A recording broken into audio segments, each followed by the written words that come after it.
What is the secret to unlocking your full potential? What makes your idols any different than you? How do you become the person you've always wanted to be in life? This is where you get all of your questions answered. My name is Justin Shank, and I sit down with some of the most epic individuals who are changing the world with their actions in business and in life. We discuss how they did it, why they pushed themselves, and more importantly, how they were able to focus on continuous growth to achieve their dreams. Welcome to the Growth Now movement. Hey guys, I just wanted to take a quick second and let you know that I am helping podcasters all around the world level up their podcast, grow their audience, and learn how to monetize their show quickly. If this is something that you're interested in, go over to beginpodcastingnow.com, fill out the contact form, and we'll hop on a free 20-minute consultation call to see how I can help you do the same thing. Now, let me introduce you to our next guest. This week, I sit down with Dave Lukas. Discipline means doing the things you know you need to do even when you don't want to do them, right? That's discipline. Dave is a serial entrepreneur with multiple multi-million-dollar companies. He's a best-selling author, investor, and founder of the Misfit Entrepreneur Podcast. His company's been on the Entrepreneur 365 and Inc. 5000 list multiple times. He's been featured on radio, TV, Forbes, Inc., Yahoo Finance, BTN, BTE, and many more. Obviously honored to call him a friend. In this episode, we talk about three things Dave takes into all areas of his life. That's discipline, consistency, and persistence. We talk about his journey of adopting his daughter and creating the life that you want no matter where you are in life right now. Now make sure to slap that subscribe button wherever you're listening right now, guys. Here's why. In the coming weeks, I'm going to be announcing something huge, and I want you guys to be among the first to hear about it. Now without further ado, I give you my friend, fellow icon of influence, and self-declared misfit, Dave Lukas. Dave, welcome to the Growth Now movement, man. Hey, it's an honor to be on with you, man. It's so awesome to finally get here, right? We've talked about having on for a while. We just had you on my show, so great to be on with everyone out there in Growth Now. Yeah, man, I'm really, really excited about this conversation because, like you said, we met back in September and we're like, yeah, let's get on each other's shows. And then, life happened and it just didn't get scheduled. And then this time we were super intentional with the idea, like, we're going to get this done. Let's set it right now. And we got everything scheduled and we're good to go. And so this last time in San Diego, it was kind of cool. Like you took us to this like private bar. Where I had to walk through like a grass wall to get into it. I'm like, this is the coolest thing ever. I acted really cool. Like I've done things like that before, but I never have. So first of all, I want to thank you for introducing us to something cool like that. But with that being said, man, why don't you introduce yourself to my audience? Like, who's Dave? Like, what are you up to now? Sure. So everybody, my name's Dave Lukas. I'm known for a few different things. First, the founder and host of the Misfit Entrepreneur Podcast. I'm also one of the owners of a company called Grass Technologies. We're an Inc. 5000 multi-time winner, Entrepreneur 360 winner, software company, do business in over 100 countries. And then I also have a few other businesses in the investing and real estate space, as well as am a best-selling author and do some limited, very high-end coaching through a program that myself and another gentleman put together. That's a biannual event called Growth, Thrive, Revive. So stay pretty busy. Yeah, it sounds like it, right? So like not only one very successful business, but multiple very successful businesses. And so you're clearly somebody who's figured it out, right? So you figured out what it takes to make things work. I'm sure it wasn't always like that, but you figured out the kind of the model to follow to kind of really design the life that it is that you want, right? So tell us a little bit about kind of how you got into the, hey, I want to start my own business phase. Because A, it's probably not for everybody, but B, like sometimes you have to be introduced to that idea. So how did it all start? All right, so this is going to be a little bit longer than a typical segment to do this, all right? So I hope you're okay with that. I hope everybody listening, I will make it entertaining. So I actually started my first business when I was 5 years old. So I've always kind of had the entrepreneurial bug, and my first business is actually a great lesson too. So my first business was I woke up one day, I went to my mom and said, I want to sell American flags to the neighbors. So we got out a bunch of construction paper, made a bunch of American flags, and up and down the street, my little red, radio flyer wagon, 5-10 cents a pop. I'm killing it. I'm crushing it. It's 100% close rate. Nobody's saying no to this kid. And I get all the way to the end of the block, to the last house. And of course, it's that house that everybody knows. Like, the shades are always closed. You don't see the people a lot. It's, if there was a dark cloud in the area, it's over that house. And so I go up, I muster the confidence to go up. I knock on the door. A sweet little old lady opens the door. And I do my whole pitch, selling American flags, and she pauses. It seemed like an eternity, but it was probably 5 seconds. Just deadpans. Sorry, honey, we're Canadian, and slams the door in my face. Oh my gosh! First, who cares? It's a 5-year-old kid. Buy the damn flag. That's ridiculous. So my first shot at rejection, right? So what do you do? And I think that's one of the things that, as entrepreneurs, we think things through too much. I think we as people just do that. We make things more complicated than they be. So what did I do? I went home and said, the lady said she's from Canada. So we made a Canadian flag and I took it back and sold it to her. So that's the silver lining, right? The 5-year-old genius, Dave Lukas, everybody. Yeah, right. That's it. So that streak, it was fortunate. Growing up, I had two sides of my family. One side actually grew up extremely dirt poor and squalor. Literally, they, had to bake cookies and sell them on the street to make ends meet, all kinds of crazy stuff. In fact, it's worth writing a book about someday. But they all made it out and were really successful. So it was really cool to see them basically come from the ghetto and all make it, out and everything else. And then the other side of the family were all entrepreneurs, really successful in entrepreneurship, from the music business to restaurant business and others. So I had that kind of dichotomy, sure, if you will, growing up and seeing both sides, which I think kind of balanced things out a little bit. And so, basically all through high school, it started different ventures and businesses. Some never went anywhere, some did, and coming out of college, started a business in network marketing. I had found direct sales and paid for college with direct sales. Actually, I was really successful with it. Well, what direct sales company? Can you share that? Yeah, and probably a lot of people in the audience. I actually was a Cutco knife salesman. Me too. And, I didn't know. So I didn't know that. So I sold Cutco knives too. I did really well. So I wasn't paying my way through college, even though I told the old lady down the street that that's what I was doing it for. So I sold Cutco knives and then became a manager with the company, actually. You did. Yeah. So probably know a lot of the same people. So you probably have heard of John Rulin. He's a good friend of mine. We were out of the same office together. So John was the first guy ever to sell 10,000 in his first 10 days. I was the second. So he and I, kind of built this bond. We were out of the same office, Nice. That's awesome. John was on my show. Yeah, John's a great dude. I've known him forever. He's got a great book, Giftology. Shameless plug for John. If any of you are out there, you want a great book to read that book. But so anyway, so I love this direct sales thing. I was doing well with it, but I'm like, all right, am I going to sell knives the rest of my life? And I said, well, there's got to be a way to sell something once and continue getting paid for it. I like this residual income type thing. And so I found a vitamins and health supplements company that was trying to break into the Midwest. And so I helped bring them to market in the Midwest, Columbus, Ohio. That's how I ended up there. And after about a year of it, I failed miserably. I think I had a residual income of maybe $1,000. I was working 3 other jobs. I was bouncing at a club at night and, working 10 hours a day and then going and valeting cars and stuff. Even, lived in my car for a short time during that period. Wow. And, but learned so much just about business, about leadership. The lessons actually I learned about leadership then were there. I did not take them and put them to use till after my bigger failures in management and leadership in a Fortune 500 later, but it all got crystallized then. So, left from there, went to Fortune 500, spent about 5 years in the Fortune 500 space, was fortunate, got on the ground floor in sales, did really, really well, got fast-tracked into management and leadership, ended up running the Midwest for them. But the first office I ever took over when I was put into my new management role, I blew the whole team up. Basically, everybody quit on me. Wow. And that was because I didn't understand how to lead and didn't understand that making a bunch of little Daves is not how people like to be coached. Right. And saying, hey, this worked for me. I was successful. I was the number one rep. So just follow what I tell you to do. That doesn't work for everybody. Yeah. And that was the lesson I should have learned back when, I was in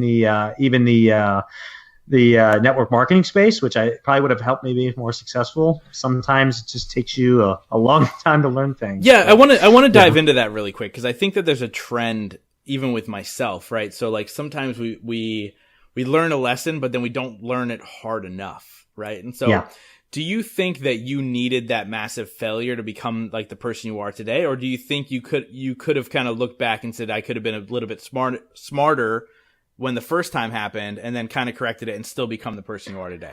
Nah, I need it. I absolutely need it. In fact, what was cool too is and looking back at it now, my leadership, my vice president knew I needed to learn that, and knew when I took over an office that is exactly what would happen, and let me go through it.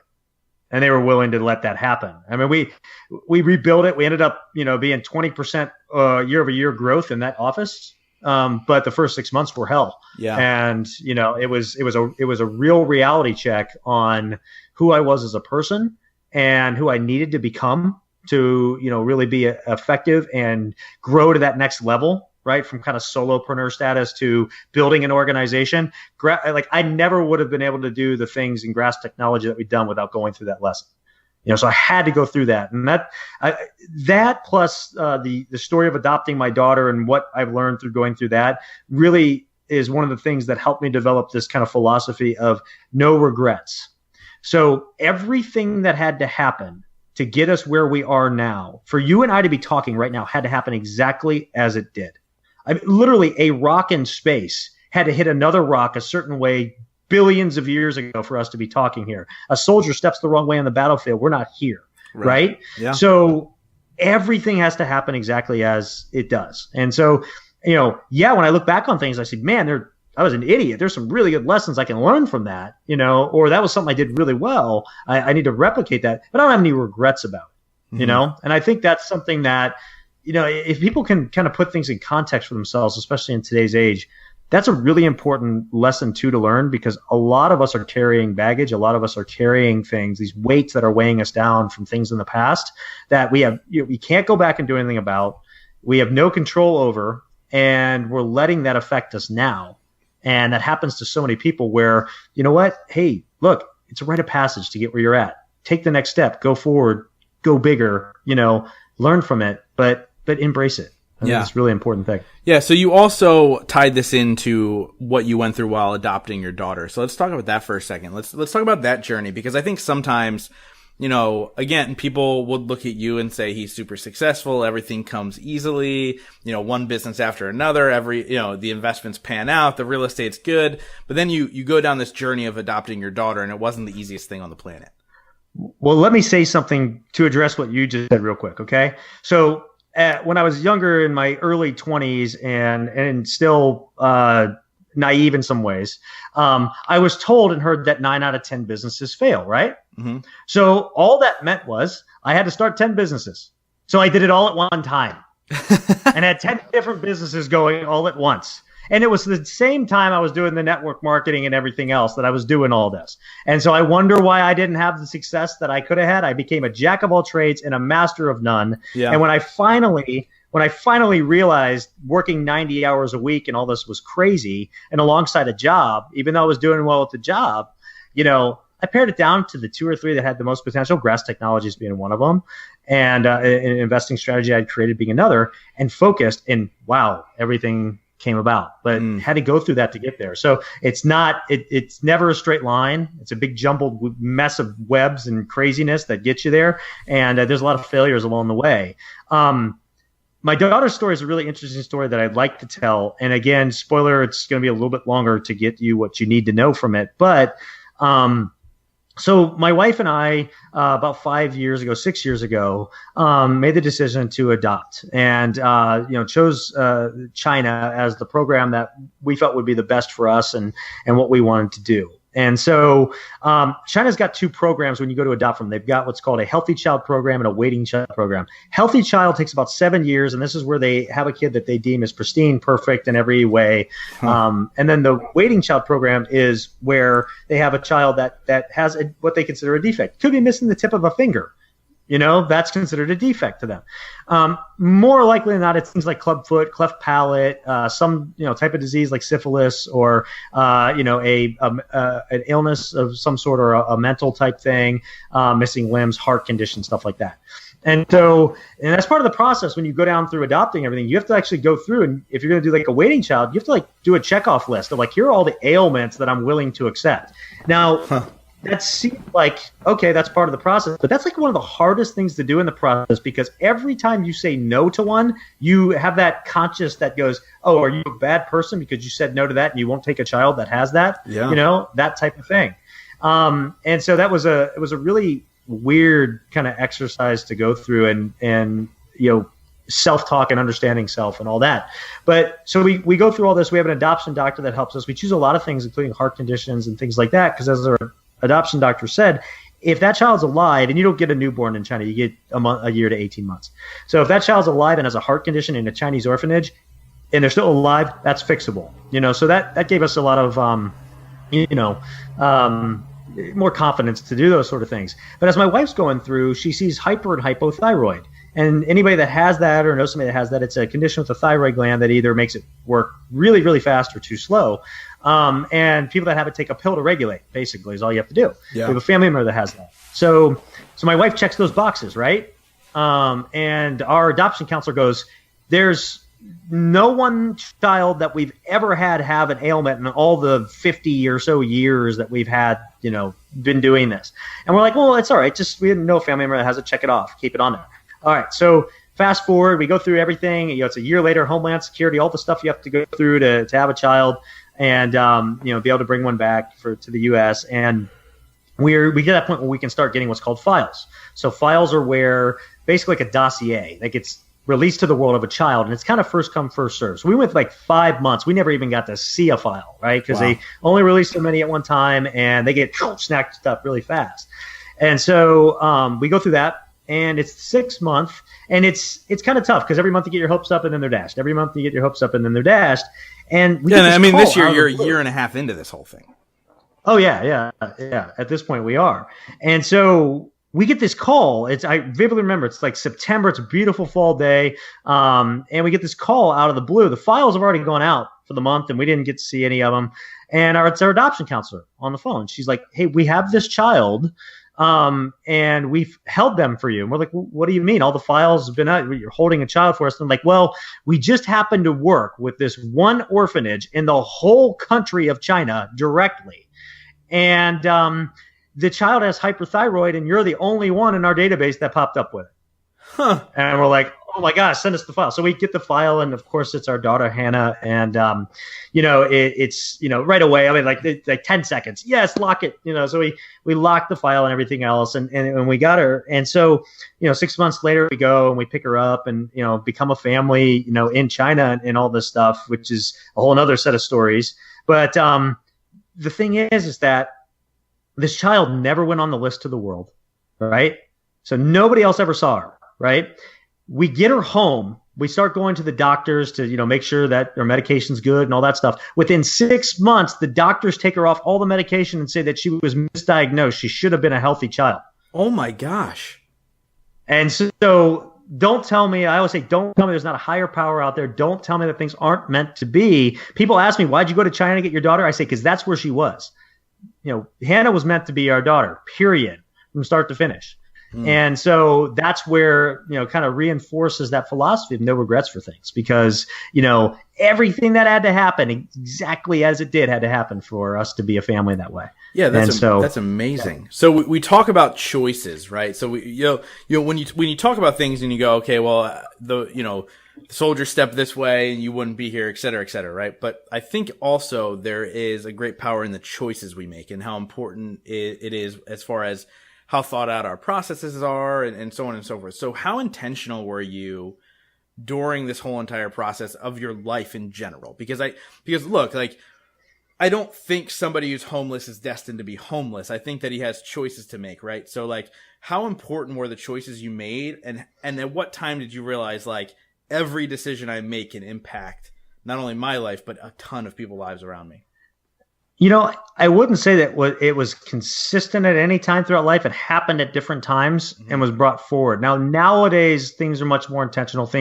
I've developed what I call my inner coach. I've developed on my subconscious. I understand how to train it. I understand how to separate feelings and emotions from logic and thoughts and do that a lot better than, especially in my younger days and stuff, I was able to do. And so I know you and I talked about this a little bit. When I had you on my show, one of the things that I've seen and I've really spoken out about more, and I used to be the biggest, purveyor of this at one point, was there's this whole like movement and it's been told you've got to have crystal clarity on everything that you want to do. If you want to be successful, you got to be crystal clear on this and that and everything else. Well, the dirty secret is that nobody's ever crystal clear on anything. Honestly, how do you do a 5-year plan? You don't know what's going to happen in 5 years. You may think you know, but most people who've ever really done a business plan and then step off the path to go down that business plan, about 5 minutes into it, can tell you that it blew up and went out the window, right? Because that's how it is with life and business and everything else. You can't account for all the anomalies and things that happen. So the key thing that I've learned, and I see this with a lot of people that I interview on the Misfit Entrepreneur and other really successful high performers, is that they really have at least clarity of a direction. They know the direction that they want to go. They know where they want to, what they want to eventually be or do. They don't know how they're going to get there a lot of the time, but they at least have that direction in mind. Think of it like a beacon that they've got themselves set to, right? And so they've got that beacon that they're going to, and they figure out and find the way and the twists and turns that take to get there. And same things happen for me in all the businesses and things I've done. The biggest successes I've ever had, a lot of times didn't come from, a carefully planned outcome. It came from finding a way to do something that led to something else, that all of a sudden the opportunity popped up where you never would have seen it before. And then you seize it and you go for it. And that's the key, is the ability to seize and act in the moment and not let it pass you by. Yeah. And that's the big difference. Have the direction, but have the ability to seize and act in the moment and take the risk, sometimes the real risk, sometimes the big risk, in that moment and go, right? My wife and I had a little moment like that, filling out an application for the ailments we take. Oh, you don't need hyper and hypothyroid. Counselor told us nobody's ever had that before. We could have easily said, you know what? Yeah, take it off. We don't need to check that. We didn't. We said, no, leave it on. Little thing can make a big difference. You never right? know. So what's the worst decision you ever made that just was why did I just do that? But you didn't. But you thought, obviously at the time you thought it was the right decision. So the worst decision I ever made that I thought was the right decision. Yeah. I made a lot of bad decisions over the years. The worst decision I ever made that I thought was the right decision. Or choice. I'm trying to think of something really big that, for you that was a huge impact. I've made a lot of those small. I've done it in hiring. I've done it, in different areas throughout things, partnerships, and learned lessons on that stuff over the years. Some of the worst decisions I ever made were, ones in my youth involving the law. But just Google no, Dave I think Lukas, you'll see it all. That's right. So, but no, I think, you're faced with decisions every day in your business and you don't know how they're going to pan out. So you may think it's the best decision in the world that you're making, and it ends up turning to be just a colossal failure. I've done it with product, before, creating products that I thought the market wanted and nobody bought. Thankfully, the one thing I did learn early on was to kind of do that in a vacuum so that you don't, put the whole business at risk, but you put a portion of it at risk. So if you do not succeed and you fail at it, that it doesn't take the whole thing down. Sure. That's something that, I did learn kind of early on. But for the most part, there's a bunch of little ones that probably add up over time. I can't think of any major, huge one that made almost a life-changing or ruining event or something like that. Sure. And so, it's funny. I interview obviously a ton of people. I mean, at this point, by the time this comes out, you'll probably be like at episode 108 or something along those lines. But I don't get to interview a ton of people who have large businesses. And I'm trying to, as you were talking, I'm trying to look back in my Rolodex of like the last time there was like the CEO type of role where you talk about hiring and firing and culture and all those things. And it might have been episode 5.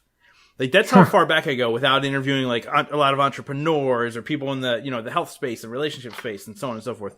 So let's talk about that for a second, because I know I have a lot of budding entrepreneurs that listen that, have an idea and their goal is to grow that business, right? And not necessarily the solopreneur idea.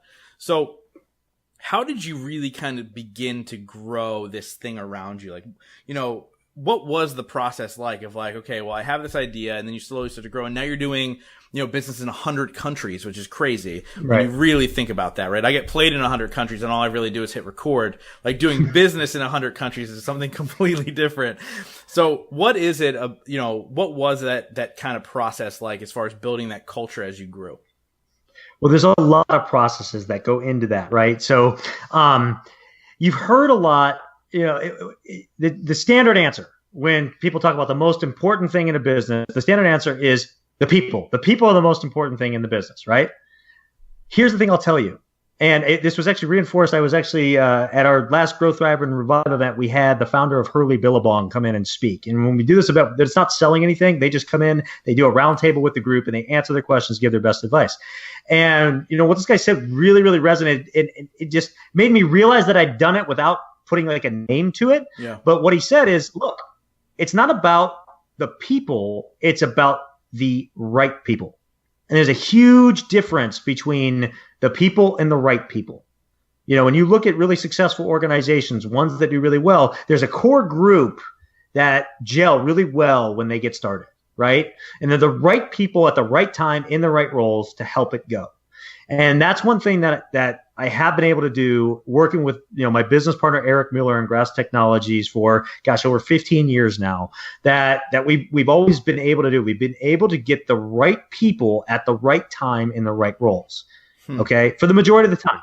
And if you do that the majority of the time, you're going to win. Sure. Right. You're always going to have, some that just don't pan out for whatever reason. And so that's the first key thing is don't just get a butt in the seat. Make sure that it is the right person at the right time for the right role that you need to fill, and that they really, really encompass all of that. And that's one of the first things.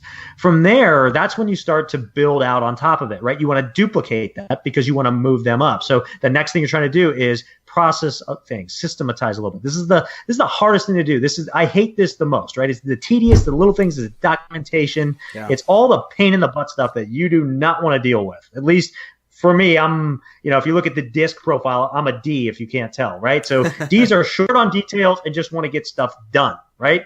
And so it's the hardest part, but that's where you have to have some control over the way that you think. And with all that stuff, so you can take that step back and you can say, okay, we've got to document this from A to Z. We've got to do that stuff. And for years, we flew by the seat of our pants.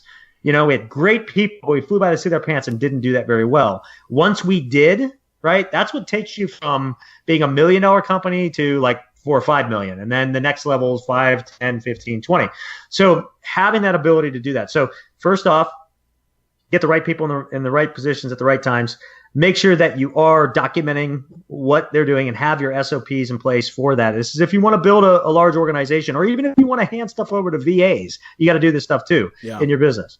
Then the next thing is now you got to fine tune it, right? So the thing that I found, this formula that is really consistent, and doing all the interviews I've done, talking to people like yourself, everybody really reinforces it. It's the DCP formula: discipline, consistency, and persistence. Okay. Now, sounds duh when you hear that said, right?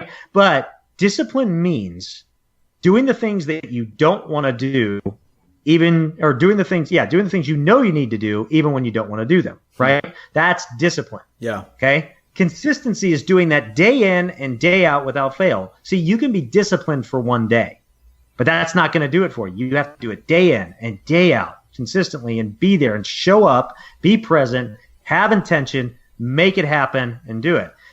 None of that will matter, though, if you aren't willing to persevere, because you're going to hit walls and gigantic, insurmountable barriers that you never even could have fathomed of are going to come up, right? And if you aren't willing to persevere, that's where your business is going to plateau, and that's where you're going to stay.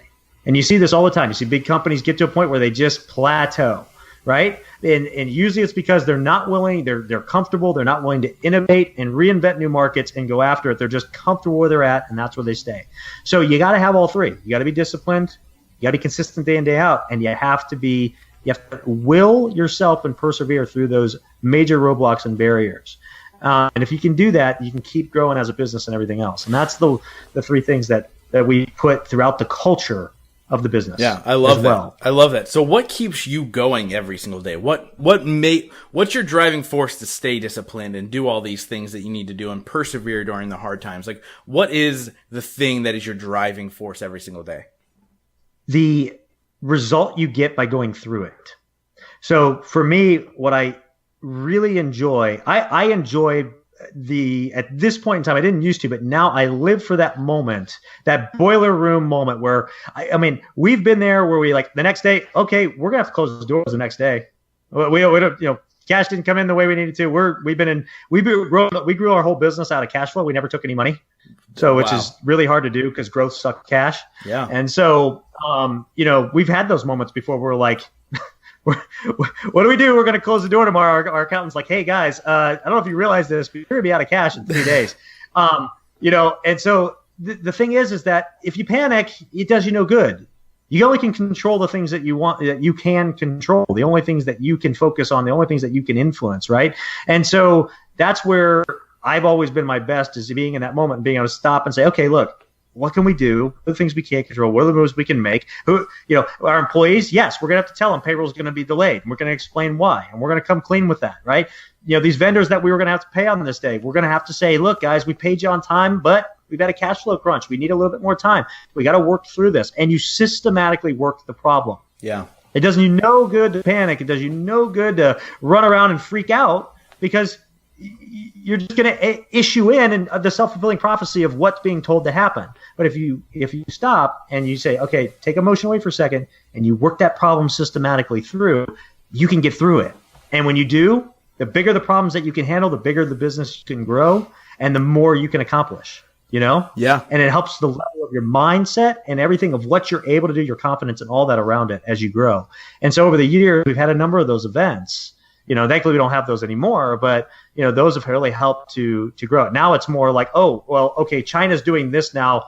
How do we prevent them from, maybe getting access to our technology there? Or, how do we incorporate the new GDPR rules across the whole thing around the world and all the stuff we have to do? Sure. Those are the problems we have to do with now, right? Which are still big problems, but we now have great people that have been brought along with us and are able to help us do it with it. Yeah, it makes it a little bit more smooth. So I've been really fortunate with this podcast to interview some of the most successful people in the world. And that's however you want to define success. Everybody has a different definition.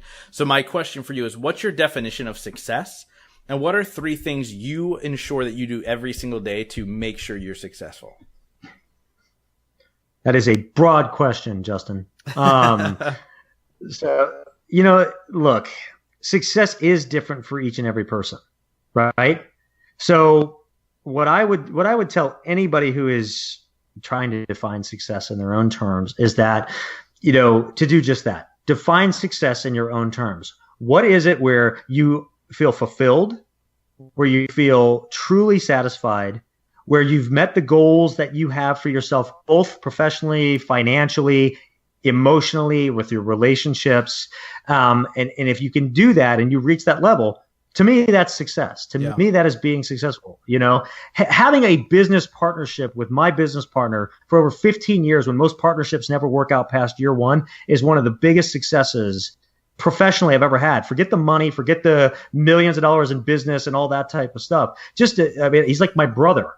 Without blood, That's awesome. So to have that type of relationship and everything with Eric is a huge success to me. So I know it's probably not the one thing that you're looking for, but I don't think there is just one thing for it. If you can really make sure you're fulfilled, satisfied with the levels that you're at, have great relationships, emotionally you're doing great, your health is great, your family's great. I mean, what more can you ask for? Well, and what I got from that is you segment your life in a good way, meaning today I might not be successful in this part of it, but I can still be successful in this part of it.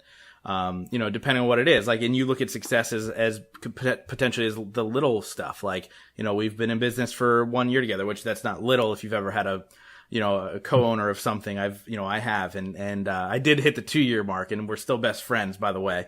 But with that being said, like, I feel like you look at it as like a segmented type of thing, because you can be successful overall, you can be successful in little parts. I've never had an answer like that, and I like that answer a lot. But what are 3 things you routinely do every single day to ensure that all these things that you're connecting are running on all cylinders? Well, that's an easy one. Discipline, consistency, and persistence. But no, there's a few things that I do every day that really make a difference in my life. So I start the day every single day with what I call my morning prime. So I take about 10 minutes and I write 3 things that I'm truly, truly grateful for. They don't have to be huge things. It could be the sunrise that day. Okay. But it's something I'm truly, truly grateful for. I then write down the 3 most important things I need to do to really thrive for that day. So today, this podcast interview is on my list, because you know what? If somebody listening to this, if just one thing I said can help you and make a difference in your life, man, that's just amazing, right? That's a 3 to thrive for me. So I do that, and then I say a little prayer. I say a little prayer. I ask for forgiveness where I need forgiveness. I ask for guidance and wisdom where I need that guidance and wisdom. I ask for that for the others around my life and everything too. That centers me for the day and gets me anchored. The other thing that I do every day, without fail, I have an hour and a half blocked every single day for my physical fitness. So I'm a marathoner, a competitive Ironman this year, all kinds of stuff. So an hour and a half, without fail, every single day. The thing I love about it is I start my days around 5:30 in the morning. I do my prime by 6. I'm rocking on what's typically my first thing in my 3 to thrive. By the time like 8:30 rolls around, right? My daughter gets up, I have breakfast with her every single day, and then she goes off to school. At that point, getting back to work is hard. Going and getting myself cleared, myself re-energized, oxygenated, it's like perfect fuel for the rest of the day. Mm-hmm. And so the reason I tell you that, the reason that's a really important thing, is that you need to figure out how you are most productive in your life and at what times and when. Because if you can optimize your day for that, you can be consistent throughout the whole day, really, really on your game at all times, and make a huge difference for yourself, right? So that's something that took me years to kind of figure out, right? So I've got a daily kind of set up of routine of everything that's kind of blocked in my calendar and scheduled for that. That's awesome. I love all that stuff. So obviously I wrap up every single episode with 5 rapid fire questions. But before we get there, is there anything else you want to add? And how do people get a hold of you? Where do they find you? How do they listen to your podcast? All that good stuff. Yeah, the best way to find me is to just go to the misfitentrepreneur.com. We're on all the mediums, so look up Misfit Entrepreneur. Social media, it's either Misfit Entrepreneur or Dave Lukas. You can find me across all those different things. And please, if you like something, even if you don't like something, I want to hear about it. You disagree with me, I love it. Reach out. I respond to everybody who sends me a note personally. I always respond to. So please, send any feedback my way. I'd love to have it. As far as anything else goes, I mean, there's a lot of different topics that we could, really discuss when it comes to business and everything else. But the thing, I think the biggest thing I will give you is one of the best things you could ever do for yourself is learn to understand how your subconscious mind controls aspects of your life, and really become aware to where it does that, and learn to choose whether you want it to do that or you want to have a different type of response to things. We react 99% of the time. We react emotionally to things. Think about it. You feel that hair on your neck stand up, that kind of bubbling up inside, and you just react to things when they happen. And if you can stop yourself and say, gosh, is this the reaction that I really want to have and choose to have? And if it isn't, I can change it. That's one of the greatest things in personal power you can ever do for yourself. We could probably do a whole episode on this. Yeah. So, but that is probably one of the most important things to do. And it's something that, whether it's done just naturally or it's been figured out, that I see with the top entrepreneurs, performers, business people, and all that, they all figure that out somehow. Yeah, my uncle, who was a big part of my life when I was younger, just because of some of the stuff that I went through growing up. He's a very successful financial advisor, and he taught me something when I was like 15 years old. He said this, and it sticks with me to this day, which is always be proactive, not reactive. And that quote has just stuck with me forever. Actually, about 5 years after he said that to me, I got him like this real nice like clock thing, and it's engraved on it that sits on his desk now. So like it's really changed my life. And don't get me wrong, I'm not perfect. I certainly still react to a lot of things. But it's, just to keep yourself in check. So I really like that last word of advice that, it hit home with me for sure. So now we get into the 5 rapid fire questions. Some are fun, some are serious, but I ask you this: answer within one word or at the most one sentence. Are you ready? I am. All right. The first one is, what's your favorite smell? Vanilla, but fresh vanilla in fresh made candle. Nice. My wife likes to make candles. So I'm glad you mentioned your wife, because the next question is, if your wife could describe you in one word, what would it be? Tiresome. I love that answer. That's too good. If you could have dinner with any person, living or dead, who would it be? George Washington. Why's that? I don't know. I'm a huge history buff, so little tidbit. So I've done a lot of reading just on who he was as a man and as a leader in his life, and the principles and stuff that he created for himself and everything. And I think it would just be a fascinating dinner. Awesome. So at the end of your life, if you can only be remembered for one sentence, what would it be? The greatest gift that we can ever give ourselves is to be true to ourselves and to those around us, and never lose who we are or where we came from. I love that. So obviously this podcast is called The Growth Now Movement. So I wrap up every single episode with this one question, and that is, in your life, what has been your biggest moment of growth? I've had a number of good growth moments over the years. Probably the biggest moment ever was when I figured out what we talked about a little bit ago about the difference between the conscious and the subconscious, and that once you become aware to the ability of yourself to be able to control your thoughts, you can really accomplish just about anything and change your whole trajectory. Awareness is the catalyst to change, and you can't do it unless you're aware. But once you are, man, it's amazing what you can really do when you can understand and control your thoughts. Awesome. Dave, thank you so much for just being genuinely yourself. I think a lot of people who have had the successes that you have had almost make themselves an elitist and separates themselves from the pack. And you're not somebody who does that. You're somebody who embraces and wants to learn and wants to surround themselves with good people. And I just thank you for that, because the world needs more of that, man. So just thank you so much. No, thank you. It's been an absolute honor to be on with you and all in the audience. Awesome, man. Thanks. Thank you guys so much for being a part of the Growth Now movement. This is how you can really help me out. If you guys enjoyed this episode, please share it out on Facebook, Instagram, Twitter, all that fun stuff. And let's grow this movement to epic heights. And it's all going to be because of you guys. Thank you so much, and we'll see you next week.